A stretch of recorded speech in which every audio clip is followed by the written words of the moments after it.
Hello everybody, welcome back. I'm Dr. John Oldham, Chief of Staff at the Menninger Clinic. I'm delighted to have you back to our series that we call Menninger Mindscape. We have a very interesting topic today and a wonderful expert and guest with us, John O'Neill. Welcome, John. Thank you. John is a licensed chemical dependency counselor and coordinator of our addiction services here at the Menninger Clinic, and he's a certified senior social worker. And in addition, he's certified in addiction specialty that's called sexual addiction, although that's a term that's not always used by everyone. But that general area of mainstream addiction problems is one of the areas that John helps us with, but also these other addictive behaviors, which are very important. In our diagnostic manual, we have, would it be correct to say, John, we have a set of mainstream addictions such as substance use and other kinds of addictions that have been around a long time, others that are coming into more attention, such as gambling and other kinds of addictive disorders, and then newer ones that may not quite be an official labeled disorder at this point, but which are clearly problems. Right. So talk to us a little bit about sort of that range, but particularly the ones that are not so mainstream. Mm-hmm. Well, you know, the sexual behaviors, for example, have become somewhat mainstream because of a lot of the publicity they get. Anytime a celebrity, you know, we'll let them remain nameless, but anytime a celebrity but they've been in the news. They have been in the news. Right, yeah. Anytime a celebrity or anybody that's in the news, whether it's a politician, you know, whomever, when they come out with whatever sexual behaviors, people are wondering, well, is this an addiction? And then the argument always starts, is this an excuse? You know, is this person just making an excuse saying, hey, I really don't have a problem, I'm just going to tell you I have an addiction so you give me a pass. Mm-hmm. The problem with that is that we see people who are definitely struggling with sexual behaviors, whether that's compulsive pornography use, you know, prostitution, affairs, masturbation, all kinds of different issues. And then, of course, the clinical problem is that we don't have a place to contain it. Mm-hmm. We don't have a place to say, hey, this truly is a problem. So one of the struggles with the idea of sexual addiction is that everybody, you know, resists it a little bit and says, well, why does everything have to be an addiction? Isn't everything that we enjoy, isn't it possible that that's an addiction? Eating's an addiction, TV's an addiction, Facebook's an addiction, whatever else. Right. You guys are pathologizing everything. That's right. And that's always a criticism, I think, in our field, especially in addictions, is that we're just looking for more business in a sense. Right. We're just looking for more ways to pathologize something. Right. But and it's worse because the media just sensationalizes absolutely all of these situations. Absolutely. And we often think it's entertaining rather right. than that these are people really suffering. That's right. I mean, we look at it almost like, well, it's a Jerry Springer episode yeah. or something along those lines, when the reality is there are people that are truly suffering from different conditions that we would call behavioral or process addictions or process behaviors or problematic behaviors. People are struggling. They can't stop, which is, of course, one of the, you know, the hallmarks of addiction. Yeah. Despite consequences, they don't stop. You know, they get in trouble at home, they get in trouble at school, they have financial problems or whatever else. They increase their behaviors. Despite the consequences and the increased behaviors, they still don't stop, and it just keeps getting worse and worse for them. So we see these problems all the time. We see people that come in, and typically we see people that are coming in with other addictions. So they're coming in with chemical problems, you know, substance problems, depression, anxieties, or whatever else. And through the process here, we see that they're also struggling with these behavioral addictions. Right. They're struggling with the sexual problems, or the gambling, or the spending, or the technology. Of course, we've seen a rise in problems with internet use and video games and Facebook and Twitter and all the different aspects of that. So my long-winded answer is that, yeah, I think we're seeing a lot of problems with these behavioral process types of addictions. And I think that's so important for us to really recognize, and it isn't always recognized. Mm-hmm. So like for something like gambling, well, everybody knows about that, and everybody knows that that can ruin your life, and that you spend all your money and then you lose your job and mm-hmm. go downhill, and we've heard tons of situations like that. But there are other conditions that haven't quite made the. We were talking a little bit before about the DSM-5 has a proposed disorder which is called internet gaming disorder.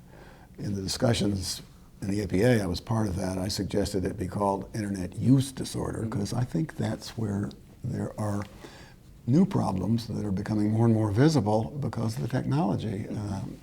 And it's not just playing video games or other kinds of games on the internet, though that's its own example of that kind of problem. But you see that as well, I assume. I see it all the time, and honestly, I think it should be separated.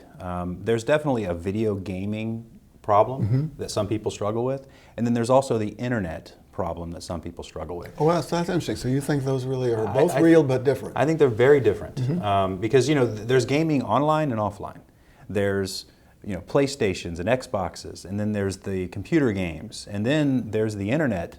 That people can get into all kinds of different things, whether it's spending hours on chat rooms or getting into dating services or some of the other behaviors, or they can link up with other addictions, gambling sites, sexual sites, even ordering medications and drugs, feeding your drug habit through the internet, things along those lines.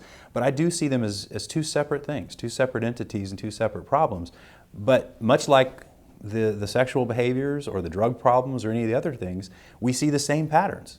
And I think sometimes the term addiction gets a bad rap because people just throw everything in it. But the conditions that are laid out in the DSM are real clear, and they fit regardless of what the condition is, regardless of what the problem is. Those conditions fit that. Yeah. If you're online and you can't cut back, and you continue your behavior, and all of a sudden your husband or your wife are complaining, why are you spending all your time online? Or you find that you can't stop when you're at work and you have consequences at work. I mean, the examples are all over the place. See, that, and it's interesting because like with any addiction, or I guess with any extreme behavior that's repetitive, there's a somewhat arbitrary place where you draw the line and you say too much has now become what we want to call or think about as an addiction. So the world is changing, so technology is vastly different. Kids don't use the phone anymore. They don't even email anymore. They text now, or they do other quicker things.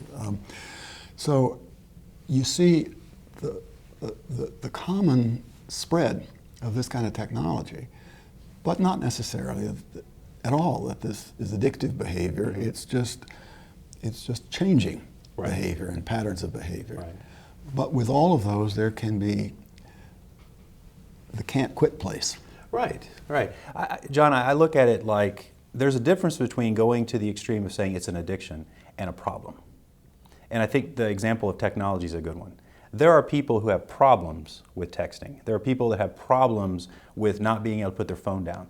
Whether we all know that driving and texting is dangerous, but how many people do it? Yeah, right. That's a problem. Right. That's a problem. You're taking an unnecessary risk. We all know that... Just like drinking. That's right, just like drinking. We all know the quality of our relationships with our loved ones can be hampered by focusing on your phone while you're at dinner, or focusing on your phone around the house all the time.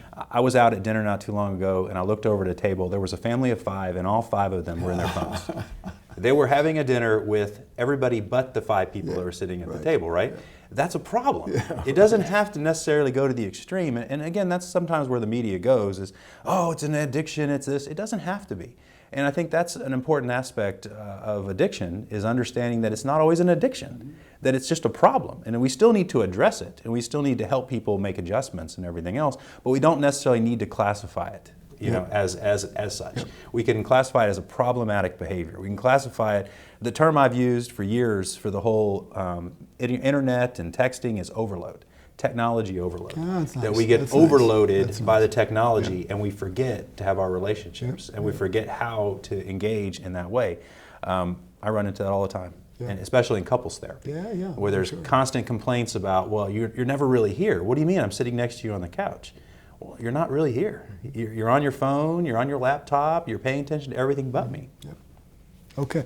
We never have enough time in these little episodes, so we're going to run out any minute. But, but one last unfair question. These are all things that most of the time people can get help with. There's something that can be done about it. Absolutely. Right? Right. Okay. Of course, that's a whole lot of what you do.